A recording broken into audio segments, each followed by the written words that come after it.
ব্যাপারটা এমন না যে আল্লাহ লিখে রেখেছেন বলে আপনি বেছে নিচ্ছেন। যেহেতু আপনি এটাই বেছে নেবেন, তাই আল্লাহ আগে লিখে রেখেছেন। এখানে পছন্দ আপনার, তবে আল্লাহ আপনার পছন্দ জানেন। যেমন ধরেন, একটা রাস্তার মোড়ে আসলেন, সামনে 5টা রাস্তা, রোড নাম্বার 1, 2, 3, 4, 5।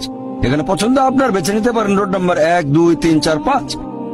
আপনি গেলেন রোড 2-এ। এটা আগে থেকেই লেখা আছে আপনার নিয়তিতে যে আপনি যাবেন 2 নম্বর রোডে। ব্যাপারটা এমন না যে আল্লাহ লিখেছেন বলে আপনি করছেন। যেহেতু আপনি এটাই বেছে নেবেন, তাই আল্লাহ আগে লিখে রেখেছেন। তাহলে পছন্দ আপনার। আপনি চাইলে টাকা উপার্জন করতে পারেন ভালো কাজের মাধ্যমে, হালাল উপায়ে, অথবা পারেন চুরি করে হারাম উপায়ে। পছন্দ আপনার। ধরেন চুরি করলেন, এটা আপনার সিদ্ধান্ত। তবে আল্লাহ আগে থেকে জানেন যে এই লোকটা সহজে টাকা পেতে চায়, তাই চুরি করবে। তাই আল্লাহ আগে লিখে রেখেছেন যে এই লোকটা 25 বছর বয়সে চুরি করবে। এখানে দোষটা কার? দোষ আসলে আপনার। তবে আল্লাহর আছে ইলমে গায়েব, তাই তিনি আগেই লিখে রেখেছেন।